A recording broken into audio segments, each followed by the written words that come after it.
When power leads man toward arrogance, poetry reminds him of his limitations.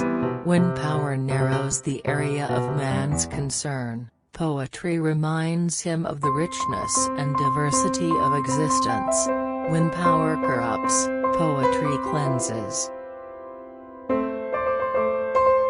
The tax on capital gains directly affects investment decisions, the mobility and flow of risk capital, the ease or difficulty experienced by new ventures in obtaining capital, and thereby the strength and potential for growth in the economy. Let every nation know, whether it wishes us well or ill, that we shall pay any price, bear any burden, meet any hardship, support any friend, oppose any foe to assure the survival and the success of liberty. We choose to go the moon in this decade and do the other things not because they are easy, but because they are hard, because that goal will serve to organize and measure the best of our energies and skills. Let us think of education as the means of developing our greatest abilities, because in each of us there is a private hope or dream which, fulfilled, can be translated into benefit for everyone and greater strength for our nation. Today, we are committed to a worldwide struggle to promote and protect the rights of all who wish to be free. It ought to be possible, in short, for every American to enjoy the privileges of being American without regard to his race or his color.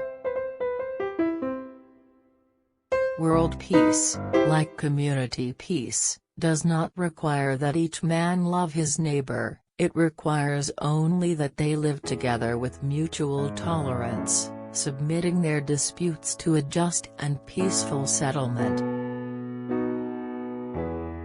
Peace is a daily, a weekly, a monthly process, gradually changing opinions, slowly eroding old barriers, quietly building new structures. And however undramatic the pursuit of peace, that pursuit must go on. Let both sides seek to invoke the wonders of science instead of its terrors. Together let us explore the stars, conquer the deserts, eradicate disease, tap the ocean depths and encourage the arts and commerce.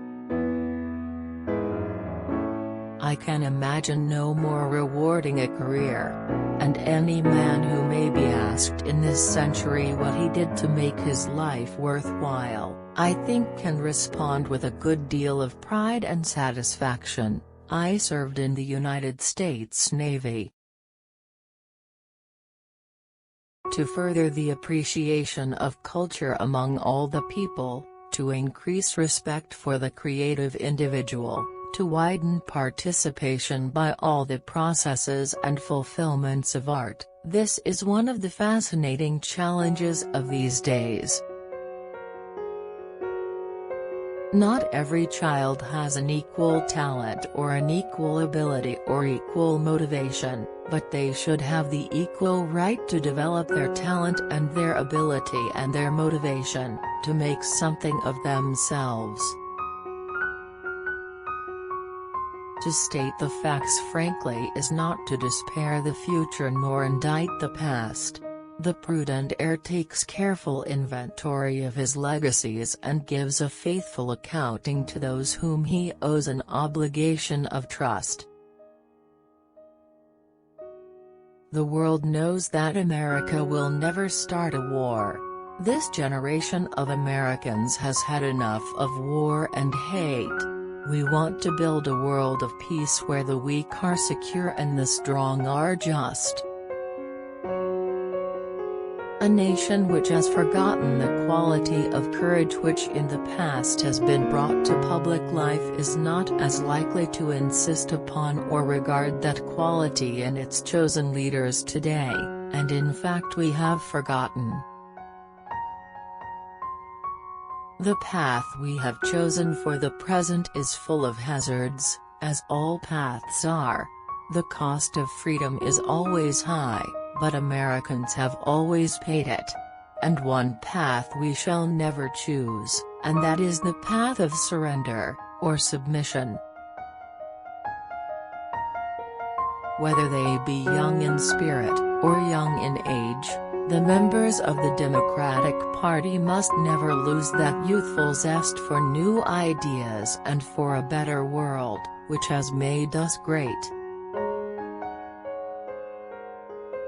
Our goal is not the victory of might but the vindication of right, not peace at the expense of freedom, but both peace and freedom, here in this hemisphere, and, we hope, around the world. God willing, that goal will be achieved. The problems of the world cannot possibly be solved by skeptics or cynics whose horizons are limited by the obvious realities. We need men who can dream of things that never were.